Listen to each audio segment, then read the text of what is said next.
Hey, I'm Kwame Osei. I'm a receiver coach and community engagement coordinator at Queen's University. I'm originally from Toronto, Rexdale to be specific. Played football at Father Henry Carr.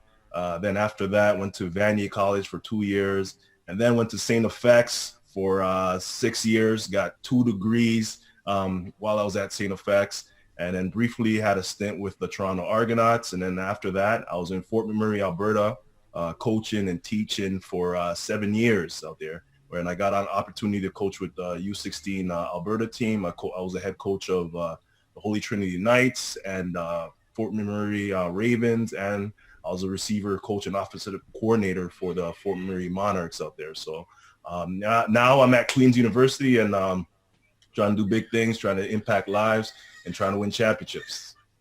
Yeah, it's so cool to have you on because I think there's so few guys that have been a part of football at so many different levels, right? You've obviously been a player growing up through high school and all the way to getting an opportunity in the pros, but even, in your young coaching career, you're now obviously coaching with Queens at the USPORT level, but like you just said, you've coached at the high school level and you've been a head coach and have been a positional coach. So I think that's such a cool breadth of experience to bring, to any conversation around football. Kind of what I approached you about talking about today was, the mindset of elite athletes. And obviously being an OUA coach right now, you're around lots of guys, but even in your past experience, I'm sure you've crossed paths with some guys that have a lot to offer in that sense.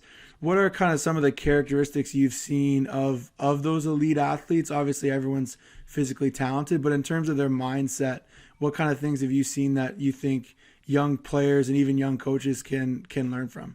Well, first and foremost, just on that topic alone, that's what separates the elite athletes from the mediocre athletes. The elite athletes understand that it they understand the whole process. The whole process in terms of working on their skills, being in the gym, knowing their playbook, making sure their marks are right. But they also being flexible. But they also understand that those are different aspects of their athlete lives or of their profession per se, but there's also a huge aspect with regards to your mind. Yes, we train weight, we lift and we lift weights and we train our bodies and train our physical self. But as much as we do that, we also have to spend as much time on our minds. I was once told, your mind is a gym. We have to lift our mental weight. So elite athletes, that's definitely what separates them from mediocre athletes. They understand the importance of the mind. They understand the importance of also forward thinking. You know what I mean? One of my friends once said, it's great to be present in the moment, but don't be a prisoner of the moment. And the reason why I say that is that an elite athlete will make plays in the moment. An elite athlete will flourish in the moment, but an elite athlete does not get stuck in the moment. An elite athlete does not get stuck being the man. An elite athlete does not get stuck on one particular play, whether it's good or whether it's bad. Football is and sports are what have you done for me lately business. You know what For I mean? sure. So I feel like that's the biggest difference between an elite athlete and a mediocre athlete. When good things happen, hey, we'll celebrate. But I'm not being stuck in this moment. What's next? What am I going to do next? Mediocre athlete, hey, when things fall down, they crumble and they're stuck thinking about the past. When things are good, they'll live in that moment for too long and be stuck on what they've done previously, thinking that things should be just given to them. Like let's think about life for instance. You can't drive a car looking in the rear view mirror. You can't. Like if you're driving and looking in the rear view mirror the whole time, you're gonna get off course. You're gonna crash. So elite athletes have their minds focused on what's ahead of them, while still being observant and present in what's currently happening. So I'll say that's definitely something I have noticed in common with elite athletes. Also, the fact that they have growth mindsets, versus fixed mindsets. A growth mindset sees obstacles as an opportunity to grow. They see obstacles as a character building opportunity, where somebody who has a fixed mindset sees the obstacle as the end. They see the obstacle as a chance to give up and just try something new. Where somebody with a growth mindset will find a way. They understand that, there's changes in life. The world is always changing. It's not always going to be the same. They understand that there's seasons in life. They understand that, hey, I'm not going to survive in this world. Let's say for instance, it's summer and you're dressed in your shorts and t-shirt, right? And the seasons keep changing and changing from summer to fall to winter. If you're dressed in the same clothes that you were dressed in summer, are you going to survive in the winter? No, you're going to adapt, right? So somebody with a growth mindset sees the world like that. They adapt in every situation. They adapt in every season. They adapt in every game. They're prepared for what's going to happen. So that's what I'll have to say about people, elite athletes versus regular athletes. They adapt. They have a growth mindset, and they see the bigger picture. Yeah, I think it's so important. And, when you get to, the point in your career where you're a coach and, that's where I am now and where you are now, you look back on so many of the things that at one time, you perceived as a negative, like getting hurt or, losing the battle on the depth chart. And now when you're on the other side of it and you see what that journey brought to you as a person and the lessons that you're still using, from that experience, you don't see those things the same way, but it's so hard. And, I know you have a background in education and I'm also, a teacher, and you see so many kids in the classroom, whether they're 4 years old or 18 years old, right? And when they don't get something, sometimes it's hard for them to view that as a positive, right? Like that's an opportunity for them to get better. It's an opportunity for them to, have grit, work hard. And I think so many athletes, and the recruiting process is a great example, right? Some guys are recruited, right out of high school and they go to university, and at 18 years of age, they're the man. Very few guys, but it does happen to some. And you have other guys that, maybe are under recruited, maybe, only offered by one or two schools. Maybe they're not even scholarship, player. Maybe they, like your journey, you got to go to CEGEP, whatever it is. Mm-hmm. Those things can seem like challenges in the moment, but if you have that growth mindset, and like you said, if you have that bigger perspective on, hey, this is what this could mean for me, as opposed to, why did this just happen to me? I think that makes a huge difference. So the second piece of the conversation and question I kind of have for you is, if that's the mindset, what are and we've touched on a few things already, but what are the actions that you're going to see from an athlete that has that mindset? So I think it's one thing, to say, hey, this is the mindset I want to have. But if you're even keeping yourself in check, like what are the actions that you're going to see from yourself or your players or your teammates that show that they have that mindset? I think just drawing on my own experiences and some other successful athletes that I know, using visualization to your advantage. They say seeing is believing. If you can envision it, then it can come to reality type thing. And it's true. I use visualization. When I was a player, I used visualization like every game, starting from my second or third year at St. FX. And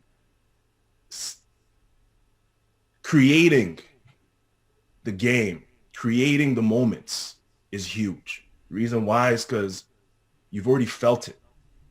When the play that you've envisioned, the catch that you've envisioned, the block that you envisioned, the tackle that you envisioned comes into life, you're not gonna freeze. It's gonna be muscle memory, And that's one thing I would say about, once again, going back to elite athletes versus mediocre athletes. When the pressure situations come, the good athlete versus the great athlete, there's two different things. There's two different outcomes. The good athlete, when the pressure is on, when everybody's watching, when the lights is on, when the game's on the line, they'll fold because they weren't ready for that moment. They didn't envision that moment. They didn't mentally prepare themselves for that moment. But for the great athlete, when the pressure is on, they make diamonds. They focus because they've seen it happen already. They did the mental work. They got into their visual library and felt it, not only seeing it, but feeling the moments, feeling the crowd, feeling the people in the stands cheering you on, feeling your mom and dad that's love in the stands, knowing that you're going to make them proud. Those are the special moments that great athletes create, especially when you get to the pros. That's really the difference, because everybody is athletic, as you just said before. Everybody's athletic, but what separates them is their mind. So I use visualization as a huge tool to my advantage, and that's something I teach my players about. I'm always talking to my receivers about the importance of visualization. We do exercises to work their mental game. Another thing I'll say also is elite athletes are intrinsically driven. They're intrinsically motivated, and that's great. Most athletes start off intrinsically motivated, but the biggest difference between successful athletes and unsuccessful athletes is that successful athletes respect their greatness so much, they respect their goals and dreams and aspirations so much that they make sure that they place themselves in the right environment. So not only do they have intrinsic motivation, but they have extrinsic motivation also. And you put those two together, man, that's where the magic happens. Because you could be intrinsically motivated and have skills and whatnot, but if you're in the wrong environment, meaning you're hanging out with the players that don't really want to train as hard, you're hanging around with the players that want to or are just looking forward to the party after the game, win or lose, hit the booze, if you're hanging around with that and that's your mindset, then you're never going to grow to your potential. But you play somebody who's intrinsically motivated and has the extrinsic motivating factors, extrinsic has the environment with them. You put that person in that environment, they're going to grow and flourish. Because if you're not placed in the right environment, you're not going to grow to what your potential. You're not going to grow to what you're supposed to be. But you're put in the right environment, man, that tree is going to be blossoming. Those fruits are going to be juicy. You know what I'm saying? So, and I'll give you an example. When I was at St. FX, I had 6 roommates. Well, no, 5 roommates, 6 including myself, right? And we all lived together for about 3 or 4 years. We pushed each other. What I'm saying, like, I'm not pushing is an understatement. Like, we literally were each other's enemies at one point or another. We created environments where we like we would pretend like we were in one of our rival schools stadiums. And this is while we're working out. We'll be yelling the most grotesque and negative things to each other because we know how to get under each other's skin, right? So we'll be saying anything and everything to each other to get under their skins. Why?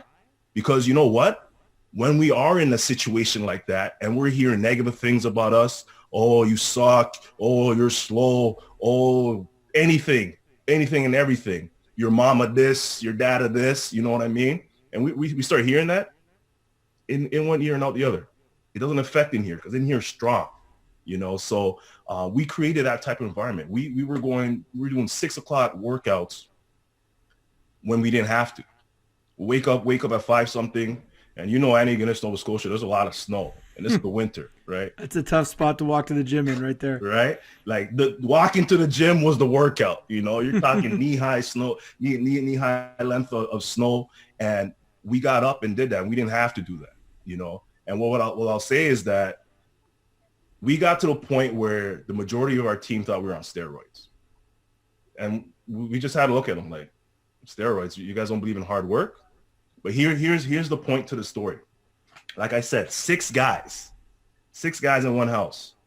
All of us at one point or another made the CFL. 6 roommates. That's the power of having extrinsic motivation along with intrinsic motivation.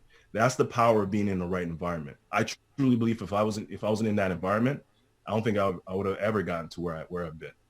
So be motivated, but respect your goals, respect your dreams so much that you're not going to put up with garbage. You're not going to put up with being in the dumpster. You're going to make sure that you put yourself in the right environment to be truly cultivated to what you can be.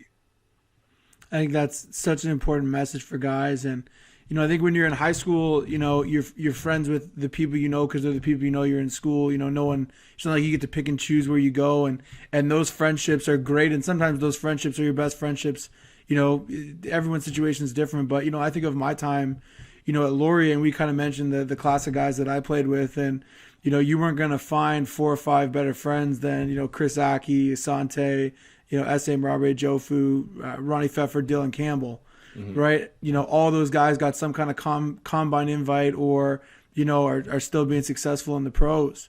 And all of them had their adversity, right? But that they put themselves in that environment, and they're obviously all talented guys and work hard on their own right. But I think they would all agree and say the same thing. Like, that group of guys wouldn't have had the success they'd had if they didn't have those other motivated people, challenging them on a daily basis to be better. And the same thing happened for us at Laurier a few years later with kind of that Curly Gittins of Andre Gordon, Brenton Hall, a group of guys that all Osei, Ginuan, all in one recruiting class. Again, all close guys, but, having that environment that pushes you is so crucial. And I think that especially when you hit those, it's not easy to have that growth mindset every day. Like, it's easy for me, and I look at it, in my other job, which is teaching, and that's actually a big phrase we use in our board, is growth mindset is something we're always trying to talk about. And, it's easy for me to wake up sometimes on a Monday and say, okay, first day of the week, growth mindset, let's go learn about sales or whatever it is. Or if it's football, hey, let's the freshman guys, we're going to get them going a little bit better today. But, you lose 2 games in a row, or, you do poorly on a math test, and it's pretty easy for you to switch, how you feel about that challenge. And I think that's where having those people around you, right? Like, they're not going to let you change your mindset. Yeah. And 1 or 2 of you might have a bad day, but, that group of 4 or 5, people in your life, whether it's your friends, your family, guys you play on the same team with back in high school, guys you're playing on a team with now, those are those relationships that they're so close because they've all helped you get through stuff and get to that next level, which we're all looking to find. In our last question, we asked Kwame what athletes and coaches can do to help their teammates and players build an elite mindset. You can do as an athlete and that has the right mindset is model it, model and take somebody under your wing. At St. FX, every year I'll select certain rookies and they'll be like my gym buddy, because I'll teach them the way and that way. And I understood that if I taught them the way, they'll pass it on to the next generation and the next generation, next generation. And if we all can like impact at least one person, that one person can impact another person. Eventually you're impacting who knows how many. It's a chain of events. So if you're on a team and you're able to impact a certain group of people who can also impact a certain group of people, then your team culture becomes just that much better. So I'd say the biggest thing is just modeling the behavior, because at the end of the day, you're not going to be able to control everybody on your team. You can't, but what you can do is control one, how you go about your day-to-day life, how you carry yourself as an athlete, how you talk to people, the way you converse with people, the way you communicate with people, not even just communicating, just making sure that they can comprehend what you're communicating. Because if you're communicating without comprehension, then ain't nothing, they're missing it. They're missing it, So it's one thing to model it, but it's at the same time try to make sure that they can comprehend what you're saying, So I'll say that's the biggest thing. And like what you said, Michael Jordan, going back to Michael Jordan, his teammates knew how hard of a worker he was. And they knew that, hey, if I want to last on this team and if I want to be able to contribute to this team, I better raise my level to this guy's level. No, I'm not going to be Air Jordan and doing 360s in the air and hanging in the air, floating in the air. I'm not going to be that guy, but I can be the best version of myself by being around him and training like him. By having the mindset that he has. Michael Jordan's mindset is phenomenal. Like, I respected Michael Jordan before this. I knew how great he was before this. Now he's on another level that I never even knew existed. You know what I'm saying? So I'll say that is how I think you could help out other athletes. And I think that's where too, like, the thing I was trying to think about as a coach is like the relationship piece is so big, right? Like, if it's your first practice and you got, a behavior that you see in a teammate that you don't think matches up with your culture, if you just go over and yell and scream at that guy, like, he's not listening to you. You know what I mean? Like, he doesn't know, you have no relationship, right? Whereas if he sees you, over the course of time, like you said, if you're that example for what you want in the program, and then you go over to a guy and say, hey, this is really what we want. Or even better, when you do see those like positives and you can reward those positives, right? I think that helps guys kind of understand that, you as the player or as the coach or as a friend are trying to help them. You're not calling them out because you want to point out what they're doing poorly. You're calling them out because you want them to improve themselves so they can help the team. And I think that's a tough one for guys. And, you watch so many high school games and there's guys walking around with that fake confidence and the chest is big. And, like you said earlier, when things are going well, they look like the man, and then game turns, fumble, interception, other team makes a play.